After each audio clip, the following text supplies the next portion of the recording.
Assalamualaikum warahmatullahi wabarakatuh. Nama saya Mariska Elveni. Salah satu mata kuliah pokok yang saya ajarkan adalah sistem operasi.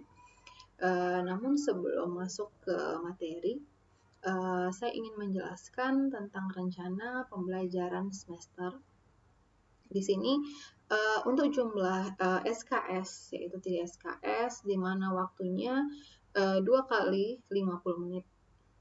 Untuk deskripsi mata kuliah ataupun pokok-pokok bahasan yang akan dibahas di dalam mata kuliah ini, yaitu pengenalan dari sistem operasi, yaitu bagaimana sistem operasi itu, sejarahnya seperti apa, dan akan dibahas di dalam pokok materi ini. Lalu ada struktur sistem operasi, ada konsep proses, yaitu berupa konsep dari treat, lalu ada penjadwalan, konsep dasar, kriteria penjadwalan, algoritma penjadwalan, komunikasi antar proses, sinkronisasi proses, deadlock, manajemen memori, virtual memory, sistem file, dan implementasi file. Jadi ini adalah pokok bahasan yang akan dibahas pada satu semester untuk mata kuliah sistem operasi. Capaian pembelajarannya setelah menyelesaikan mata kuliah sistem operasi, di mana dalam mata kuliah ini mahasiswa yang akan diajarkan adalah mahasiswa untuk semester 4. Dan diharapkan dapat menguasai teori dan penerapan dari sistem operasi pada platform teknologi. Untuk kriteria penilaian, ada 6 kriteria yang akan dinilai. Yang pertama itu adalah tugas. Di dalam tugas ada dibagi menjadi 2, yaitu tugas individu dan juga tugas kelompok. Yang ketiga ada UTS, yang keempat ada UAS, yang kelima kuis, dan keenam keaktifan di kelas. Untuk tugas individu bernilai 10%, untuk tugas kelompok bernilai 10%, untuk UTS bernilai 25%, untuk UAS bernilai 30%, kuis bernilai 15%, dan keaktifan di kelas bernilai 10%. Untuk kuis akan dilaksanakan 2 kali dalam satu semester. Yang pertama itu sebelum UTS dan yang kedua sebelum UAS. Ini adalah penilaian kriteria ataupun bobot penilaian yang akan saya berikan di mata kuliah sistem operasi ini. Dan setelah ini saya akan menjelaskan tentang pembahasan dari komponen sistem operasi.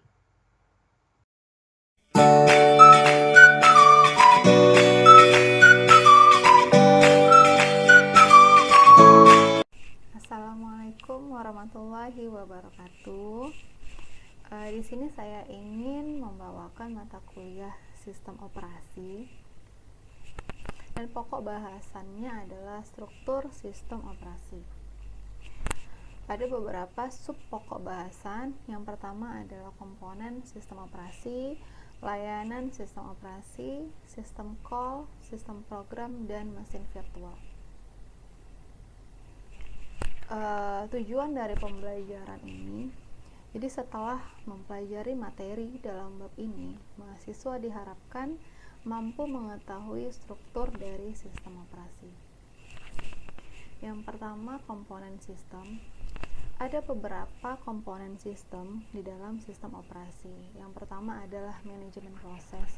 Jadi di mana di sini sistem operasi bertanggung jawab atas jalannya keseluruhan dari proses pada saat inputan, outputan, ataupun eksekusi dari program. Yang kedua ada manajemen memori utama. Di sini juga sistem operasi bertanggung jawab atas memori yang dipakai ataupun folder-folder program aplikasi yang tersimpan di dalam memori. Yang ketiga ada manajemen file. Di sini sistem operasi bertanggung jawab atas file yang ada di dalam tiap folder, mau itu file yang akan kita edit, kita simpan, kita buka, ataupun dihapus. Yang keempat ada manajemen sistem input output. Yang kelima ada manajemen penyimpanan sekunder.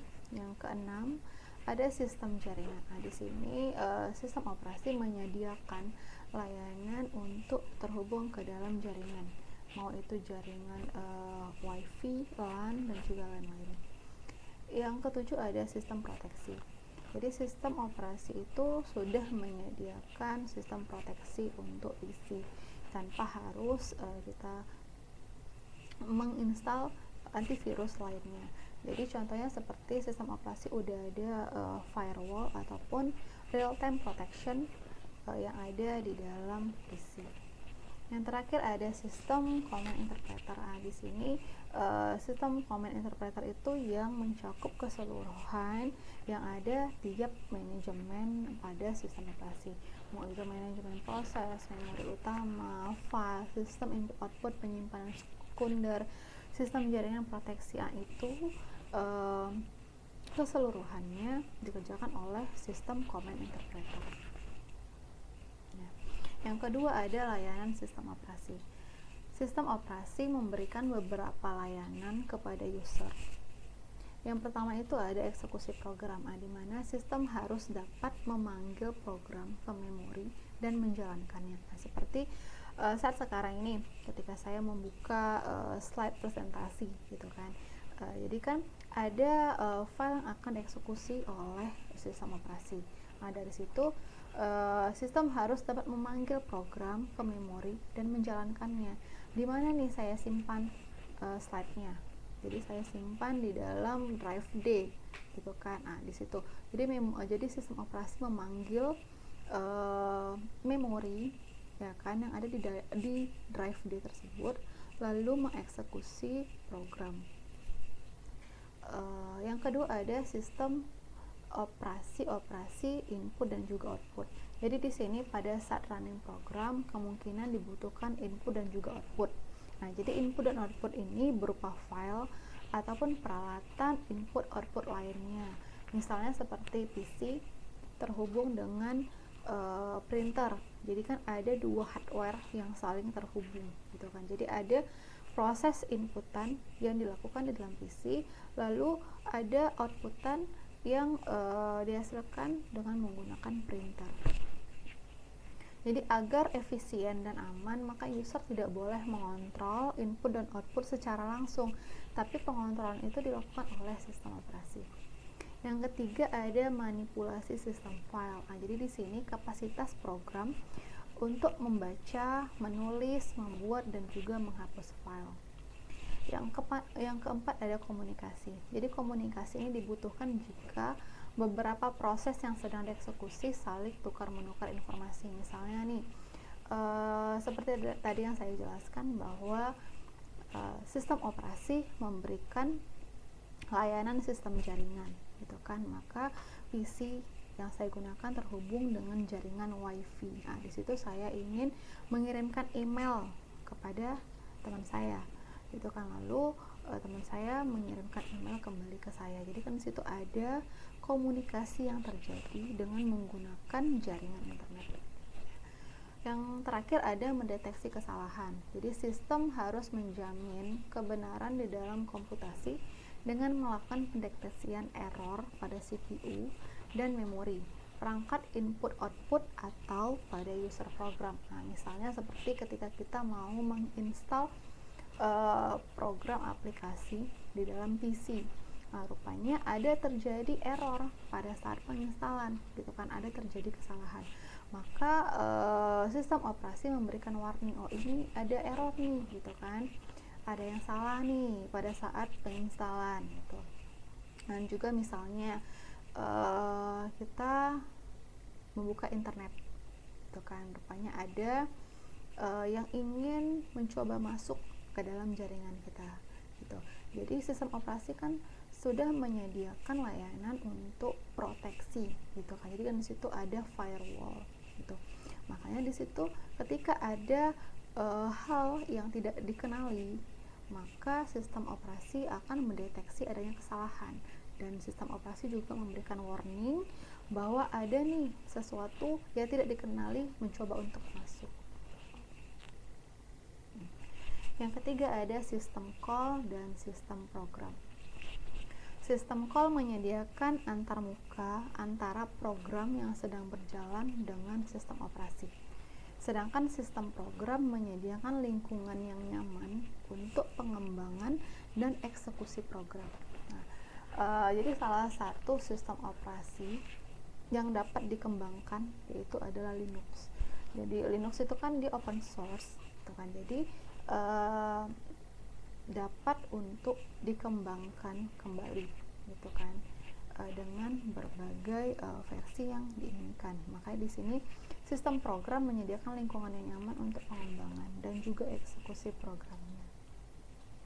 Yang terakhir ada mesin virtual. Nah, di sini konsep dari mesin virtual itu menyediakan proteksi yang lengkap untuk sumber daya sistem, sehingga masing-masing mesin virtual dipisahkan antara mesin virtual yang satu dengan mesin virtual yang lainnya. Jadi isolasi ini tidak memperbolehkan pembagian sumber daya secara langsung. Oke. Lalu sistem mesin virtual merupakan sistem yang sempurna untuk riset dan pengembangan sistem operasi. Nah, seperti tadi yang saya katakan bahwa salah satu jenis dari sistem operasi yang dapat dikembangkan itu adalah Linux karena di open source. Jadi adanya sistem program, setelah itu ada sistem mesin virtual. Nah, dari situ itulah yang akan dilakukan pengembangan, ya kan, pengembangan kepada sistem operasi tersebut tanpa harus mengganggu mesin, tanpa harus mengganggu sistem yang udah normal, ya kan, ataupun sistem yang sudah berjalan. Oke, terima kasih. Sekian presentasi dari saya.